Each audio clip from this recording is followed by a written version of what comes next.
할렐루야. 오늘 우리에게 주신 말씀 구약성경 오바댜 1장 10절에서 14절까지 말씀입니다. 오바댜 1장 10절에서 14절까지 말씀 제가 봉독하겠습니다. 내가 내 형제 야곱에게 행한 포학으로 말미암아 부끄러움을 당하고 영원히 멸절되리라.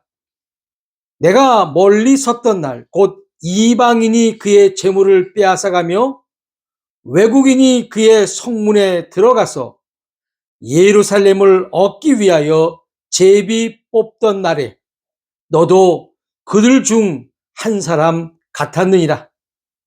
내가 형제의 날 곧 그 재앙의 날에 방관할 것이 아니며 유다 자손이 패망하는 날에 기뻐할 것이 아니며 그 고난의 날에 내가 입을 크게 벌릴 것이 아니며 내 백성이 환난을 당하는 날에 내가 그 성문에 들어가지 않을 것이며 환난을 당하는 날에 내가 그 고난을 방관하지 않을 것이며 환난을 당하는 날에 내가 그 재물에 손을 대지 않을 것이며 내 거리에 서서 그 도망하는 자를 막지 않을 것이며 고난의 날에 그 남은 자를 원수에게 넘기지 않을 것이니라. 아멘. 9월 마지막 주일을 보내고 있습니다. 지난주에는 감사하게도 비록 양은 적었지만 비가 이틀 정도 내렸습니다. 제가 살고 있는 이곳은 주로 여름철에 일을 하고 겨울은 쉬는 자영업자들이 많습니다. 9월 말이나 10월 말이 되면 겨울을 잘 보내려고 준비를 하는 곳이기도 합니다. 캐나다에서 매우 작은 주에 속한 이곳은 여름철 관광 사업으로 1년을 먹고 그렇게 사는 곳입니다.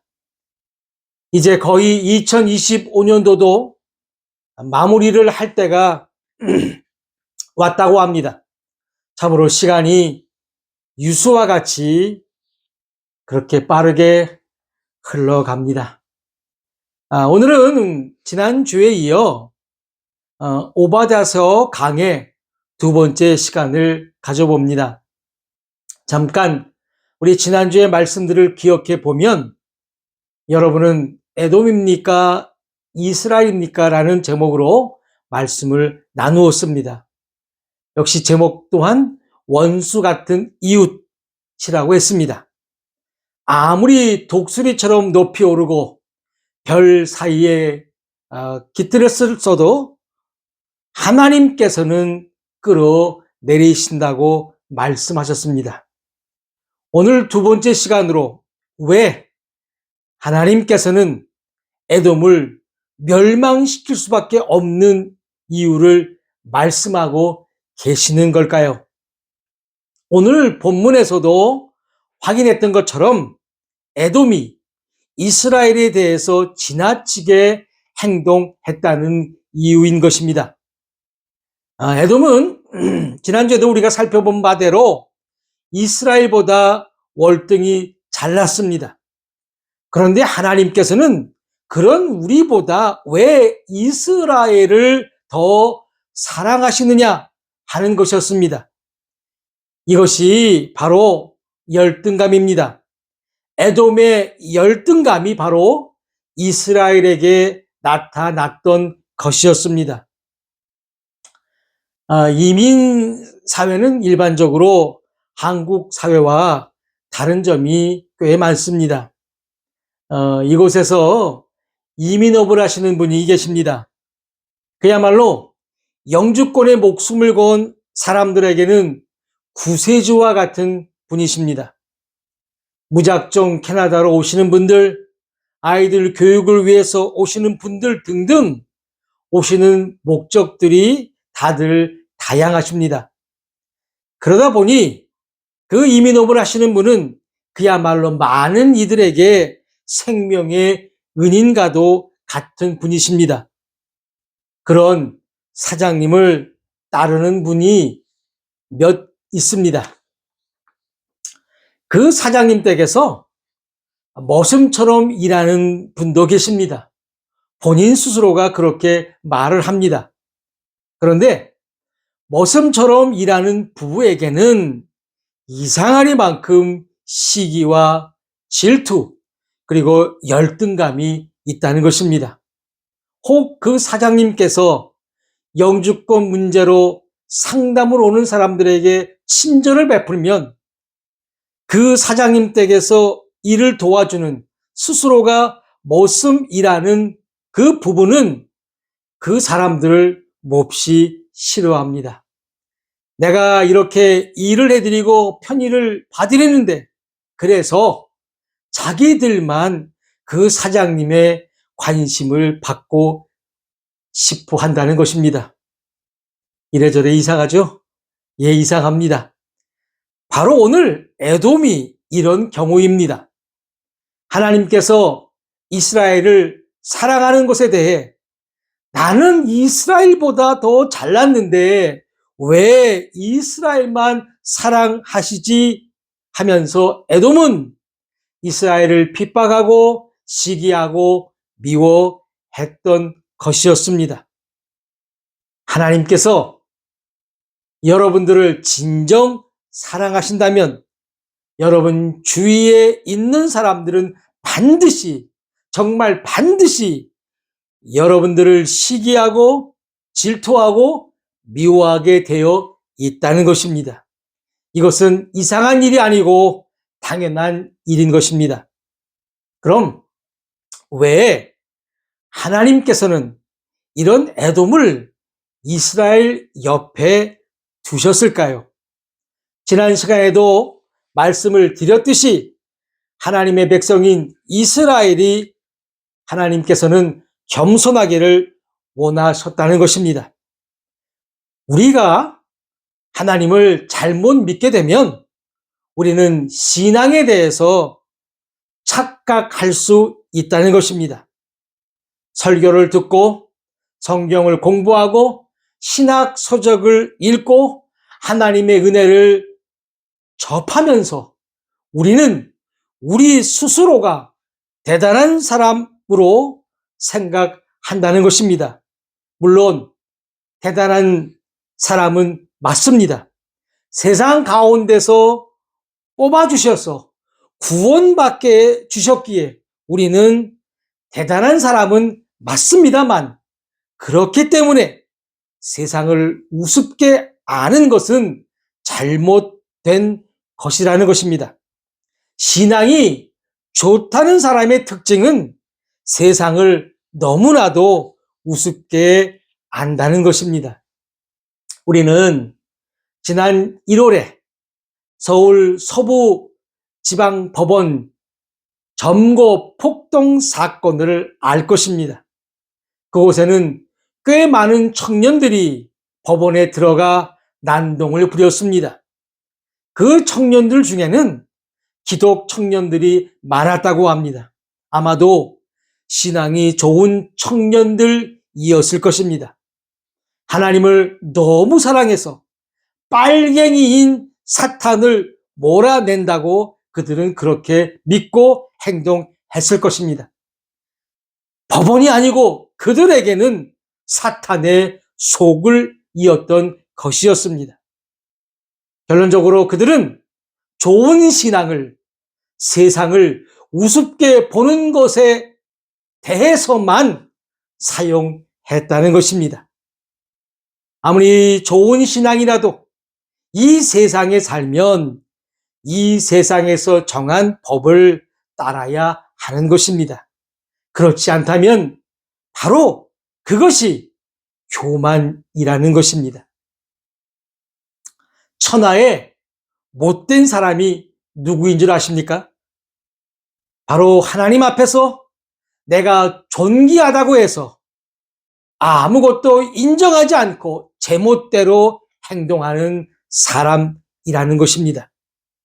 하나님께서는 자신의 백성들이 이렇게 되지 않기를 원하셨기에 에돔을 그 옆에 두셨다는 것입니다. 오늘 본문에서는 하나님께서 에돔을 멸절시키실 이유를 말씀하고 있습니다. 바로 이스라엘 하나님의 백성을 괴롭혔다는 것입니다. 오늘 본문 10절을 보니 얼마나 포악하게 했던지 영원히 멸절되리라고 말씀하고 계십니다. 멸절되리라를 영어 성경으로 보니까요, cut off라고 기록되어 있습니다. 이 cut off를 우리는 정치 용어로 또 골프 용어로도 잘 알고 있습니다. 정치 용어로는 공천에서 배제되었다. 또 골프 용어로는 다음 라운드에 올라가지 못한다 등 말입니다. 그러니까 영원히 멸절되리라는 것은 영원히 잘라버리겠다, 끊어버리겠다는 것입니다. 그 이유가 무엇일까요? 이방인들이 이스라엘에 쳐들어와 재물을 빼앗아 간 것처럼 너희들도 빼앗고 제비 뽑기를 했다는 것입니다. 11절 말씀입니다. 내가 멀리 섰던 날 곧 이방인이 그의 재물을 빼앗아가며 외국인이 그의 성문에 들어가서 예루살렘을 얻기 위하여 제비 뽑던 날에 너도 그들 중 한 사람 같았느니라. 두 번째로 유다가 패망했을 때 에돔은 너무 좋아서 입을 다물지 못했습니다. 12절 본문입니다.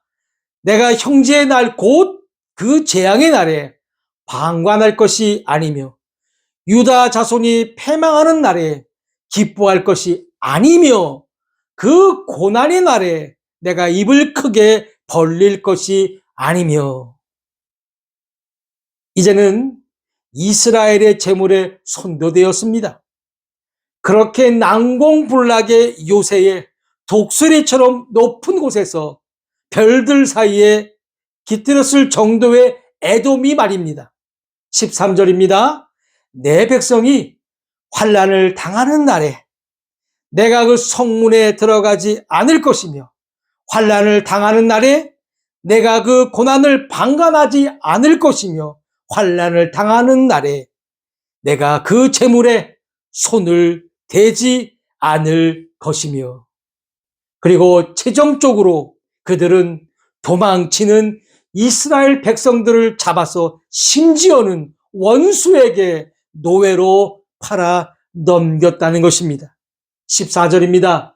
내 거리에 서서 그 도망하는 자를 막지 않을 것이며 고난의 날에 그 남은 자를 원수에게 넘기지 않을 것이니라. 이것이 에돔이 저지른, 그래서 그것으로 멸망당하는 이유가 되었던 것입니다. 하나님은 에돔이 이렇게까지 하는 것을 원치 않으셨습니다. 한때 이스라엘에 대한 심한 감정이 있다 할지라도 같은 피를 나눈 형제로서 도와주길 원했으며 도망하는 자들을 숨겨주고 먹을 것도 주고 했더라면 에돔은 망하지 않았을 것입니다. 잠깐 여기서 우리들을 한번 살펴봅시다. 우리들에게도 이런 원수 같은 이웃이 있을 것입니다. 이런 이웃이 망하게 되면 우리도 에돔처럼 행동할 수 있다는 것입니다. 토론토 서쪽에 미시사가라는 도시에서 제가 목회를 할 때입니다. 어느 주일에 교회에 출석하시는 집사님 부부가 오질 않았습니다. 그 이유는 밴쿠버라고 하는 도시로 여행을 가셨다는 겁니다. 캐나다가 워낙 크고 넓은 나라라 시간을 내서 여행을 가셨구나 라고 저는 그렇게 생각했습니다. 토론토에서 밴쿠버까지는 비행기로 약 5시간 정도 걸리는 곳입니다. 얼마의 시간이 지나고 나서 그 집사님 부부가 밴쿠버로 여행을 가신 이유를 알게 되었습니다.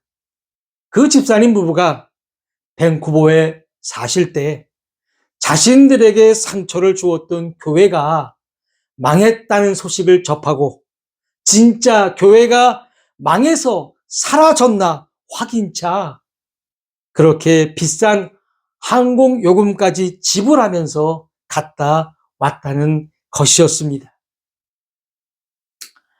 하나님을 잘못 믿게 되면 나에게 잘못했거나 나의 원수가 망해야 나의 정당성이 입증된다고 믿는다는 것입니다. 얼마나 이러한 마음으로 우리는 신앙생활을 하고 있나요? 사랑하는 성도 여러분, 이러한 정당성은 나와 관계가 나쁘거나 나에게 함부로 대했던 모든 사람이 망해야만 한다는 것입니다. 그렇다면 우리 주위에 남아있을 사람은 아무도 없을 것입니다. 오늘 에돔을 다시 보십시다. 나와 관계가 좋지 않은 사람이 안 되는 것을 볼 때, 망하거나 넘어지는 것을 볼 때 절대로 좋아하지 마십시다. 이스라엘이 고난받는 것은 에돔이 옳기 때문에가 아니라는 것입니다. 사랑하는 성도 여러분, 하나님의 축복을 받는 비결은 무엇입니까? 바로 고난 받는 사람들을 도와주는 것입니다. 신약성경 로마서 12장 19절 20절 말씀입니다. 내 사랑하는 자들아, 너희가 친히 원수를 갚지 말고 하나님의 진노하심에 맡기라 기록되었을 때 원수 갚는 것이 내게 있으니 내가 갚으리라고 주께서 말씀하시니라. 내 원수가 줄이거든 먹이고 목마르거든 마시게 하라. 그리함으로 내가 숯불을 그 머리에 쌓아 놓으리라. 바로 에돔은 스스로의 열등감 때문에 이러한 하나님의 말씀을 놓쳐버렸던 것이었습니다. 우리는 하나님의 자녀들입니다. 아멘입니다. 에돔이 되어서는 아니 될 것입니다.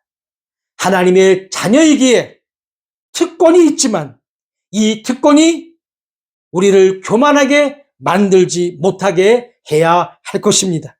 또한 나를 힘들게 하는 자들이 어려움을 겪거나 망하게 될 때 이것이 하나님께서 나에게 허락하신 정당성이라고 합리화하지 마시고 어려움을 겪는 자들을 위해 기도해 주시고 줄이거든 먹이시고 목마르거든 마시게 할 수 있는 진정한 하나님께서 기뻐하시는 그런 주의 종들이 다 되시길 주님의 이름으로 축원합니다.